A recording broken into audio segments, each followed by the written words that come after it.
Selamat berjumpa kembali. Salam budaya, salam lestari budaya Nusantara. Teman-teman pemirsa channel YouTube Pitutur Mbah Kakung, saat ini kita berada di Candi Retno, salah satu situs yang berada di Dusun Stan, Desa Candi Retno, Kecamatan Secang, Kabupaten Magelang. Apa yang kemudian menarik kita bahas di sini? Candi Retno merupakan candi yang dibangun era Kerajaan Medang abad 8 sampai 9, dan keunikannya, teman-teman pemirsa channel Pitutur Mbah Kakung, ini salah satu candi yang unik yang berada di kawasan Kabupaten Magelang. Terutama kalau kita bicara era Medang, ini salah satu candi berbahan baku material dari tanah liat, atau kemudian disebut juga dengan banon atau batu bata kalau saat ini kita istilahkan. Jadi Candi Retno berbahan batu bata dan secara struktur masih bisa dilihat, walaupun hanya sekedar tinggal kaki candi sedikit dan reruntuhan badan candi yang ada. Candi Retno ini ditemukan kisaran tahun 70-an gitu.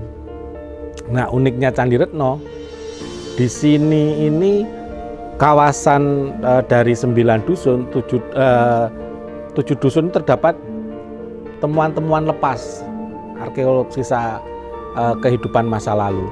Jadi kawasan Candi Retno adalah kawasan kehidupan era Medang yang cukup bagus. Nah, yang unik lagi, secara existing ini kan seperti serong gitu, seperti serong.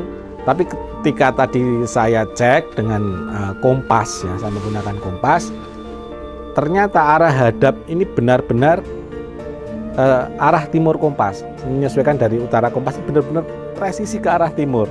Tapi kalau kita lihat, wah, seperti agak serong ya, ke arah tenggara mungkin, tapi ternyata tidak. Itulah kehebatan nenek moyang kita.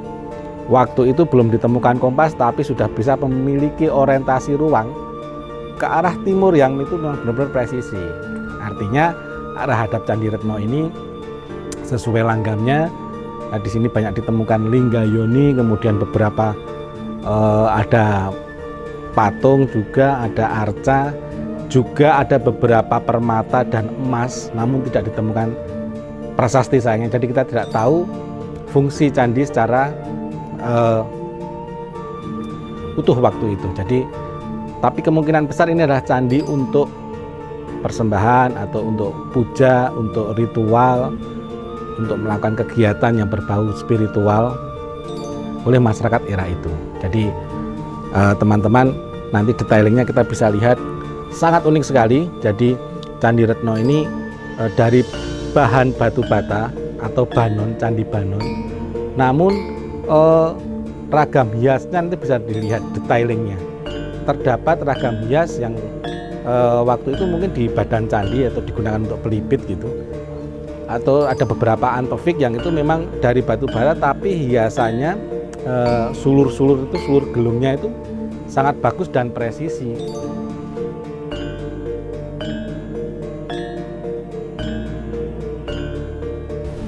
Teman-teman, seperti saya sampaikan tadi, ini struktur Candi Retno secara keseluruhan.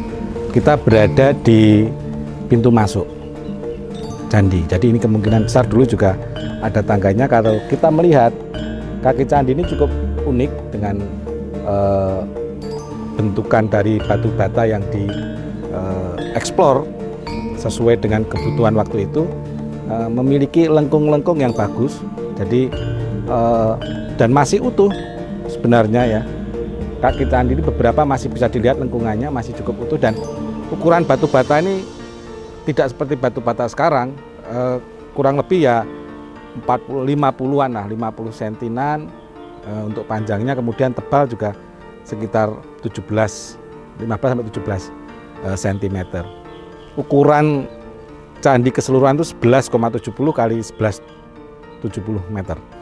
Kemudian sebelum diekskavasi, lokasi ini menurut informasi merupakan pemakaman di abad 17-18. Nah, abad 17-18 ini digunakan untuk pemakaman, artinya ada dua periode kehidupan di kawasan Candi Retno ini, era klasik dan era abad 17-18 yang sudah memasuki era transisi ke kerajaan Mataram saat ini, Mataram Islam waktu itu ya. Jadi apa yang kemudian menarik di Candi Retno adalah candi yang sedemikian besar ini dulu sama nenek moyang dengan teknologi yang sudah ditemukan waktu itu sudah memiliki arah hadap atau orientasi yang ini lurus ke timur secara kompas, timur kompas. Ini benar-benar real timur kompas. Kemudian kalau kita lihat batuan di sana, ini ada dua bagian ya. Jadi di depan ini kaki candi, pintu candi, kemudian juga seperti langkan atau lorong yang menuju candi utama. Jadi strukturnya cukup bagus sekali, dan kalau ini ditemukan utuh sangat cantik sekali tentunya. Ada tangga naiknya, terus kemudian tentunya akan ada pengapitnya ya. Ada dua pengapit biasanya berbentuk kalamakara atau berbentuk juga atapnya tentunya di atasnya tentunya ada kalakirti muka juga gitu sebagai pelindung candi. Namun jejak-jejak artefak tersebut tidak semuanya ditemukan. Menurut tulisan dari Renvil Siagian di penelitian beliau dalam buku Candi, itu di tengah masih ditemukan, mungkin di sumuran candinya waktu itu masih ditemukan beberapa unsur emas, ada emas, kemudian ada beberapa perak, ada juga beberapa mutiara atau kemudian sering disebut nawaratna, itu yang sebagai inti dari candi, sumuran candi. Kemudian di sana juga dilihat, kalau kita lihat yoni yang ada itu memang candi yang cukup besar. Kalau kita melihat ini ya teman-teman, kita coba masuk lewat, nah ini tentunya dulu tangga naik, entah berapa tingginya, kalau dilihat mungkin sekitar ada 3-4 trap ya. Ini kita ya hampir 1 meteran lah ini yang ditemukan. Dan kalau kita melihat di sebelah sini masih pelipit-pelipit candinya masih kelihatan, dan ini dicetak teman-teman, batu bata ini dicetak luar biasa sekali kan. Ini kita masih bisa melihat ragam hias di sini walaupun tinggal sedikit ya, tapi ini cetakan-cetakan yang cukup detail. Seandainya ditemukan semua ini cetakan cukup detail. Kemudian ini masih kelihatan pelipit-pelipit candi yang digunakan untuk kaki atau badan candi waktu itu, atau mungkin pelipit yang mengelilingi candi. Kita bisa detailing melihat di sini ada beberapa lekuk yang ini dapat melihat, semua teman-teman dapat membaca apa yang ada di sini secara existing. Kemampuan nenek moyang kita untuk membentuk candi ini seindah mungkin dan sangat presisi ya. Namun demikian, karena kemungkinan besar waktu itu bencana alam, erupsi segala macam, kemudian juga ada perubahan-perubahan era yang itu kemudian menjadikan candi ini tidak terawat, atau bahkan pergeseran budaya yang secara fungsional tadi berganti. Candi yang tadinya indah pada abad 17-18 digunakan sebagai makam kuno. Nanti bisa kita lihat ada beberapa bekas batu nisan yang itu menunjukkan ini di abad 17-18 digunakan sebagai makam umum. Nah, kemungkinan besar ini badan candi secara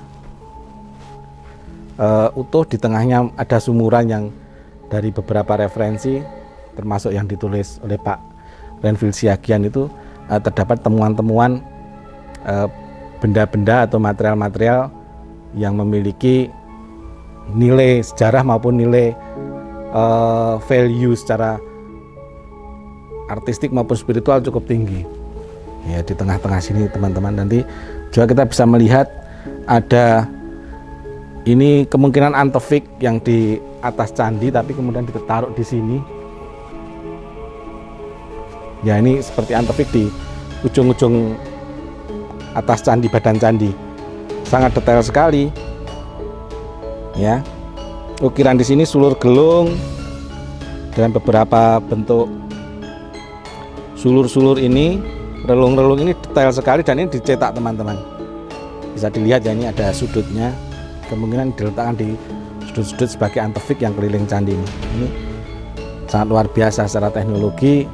Ini penemuan yang luar biasa karena merupakan bahan dari batu bata. Akan berbeda halnya ketika candi dari batu andesit yang kemudian dipahatkan. Ini jelas dicetak.